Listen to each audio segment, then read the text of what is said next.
ජනාධිපති අනර කුමාර තිසානායක විසින් ශ්‍රී ලංකා නාවික හමුදාවේ මාණ්ඩලික ප්‍රධානී ලෙස කටයුතු කළ රිය අඩ්මිරාල් ඩේමියන් ට්‍රනාන්දු වයිස් අඩ්මිරාල් නිරයට උසස් කරමින් ශ්‍රී ලංකා නාවික හමුදාවේ 27 වන නාවික හමුදාපත ලෙස පත් කරනු ලැබ ඇත. ඊට අදාළ පත්වීම් ලිපිය ජනාධිපති ලේකම් ආචාර්ය නන්දික සනත් කුමාරනායක විසින් ජනාධිපති ලේකම් කාර්යාලයේදී අද පස්වරුවේදී ඔහු වෙත බාර දෙන ලදී.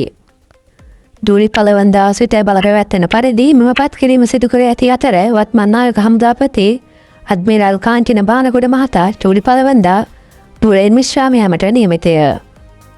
වෙන්නපුව ශාන්ත ජෝසප් වාර්ෂ් විද්‍යාලයෙන් අධ්‍යාපනය හැදෑරු ඩේමියන් ට්‍රනාන්දු 1991 වසරේදී ශ්‍රී ලංකා නාවික හමුදාවේ 21 වන බඳවා ගැනීම යටතේ විදායකංශයේ ශිෂ්‍ය බටු නිලධාරියෙකු ලෙස නාවික හමුදාවට වතර ත්‍රිකුණාමලය නාවික හා සාගරික විද්‍යාපීඨයේ මූලික නාවික පුහුණුව සාර්ථක වීම කිරීමෙන් අනතුරුව 1993 වසරේදී උපලුතෙල්වරයෙකු ලෙස අධිකාරියට පත්විය. වසර 35ක විශිෂ්ට නාවික සේවා දිවිය තුළ දෙස් විදෙස් විවිධ වෘත්ති හා විශේෂඥ පුහුණු පාඨමාලා රැසක් හදා ඇති වයිස් අඩ්මිරාල් ඩේමියන් ට්‍රනාන්දු රණශූර උත්තම සේවා යන පදක්කම් වලින් මෙන්ම සිය වෘත්තීමේ දක්ෂතාවය කාර්යක්ෂමතාව සහ කැපීපෙනෙන සේවා දායකත්වය හකීමෙන්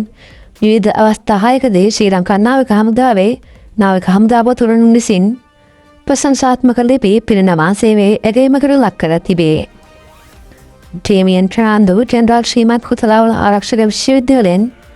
ආරක්ෂක අධ්‍යයනය පිළිබඳ විද්‍යාපති උපාධියක්ද ලන්ඩනය කිංස් විශ්වවිද්‍යාලයෙන් ජාත්‍යන්තර ආරක්ෂාව හා උපාය මාර්ගයක අධ්‍යාපනය පිළිබඳව ශාස්ත්‍රපති උපාධියක්ද හිමි කරගෙන ඇත.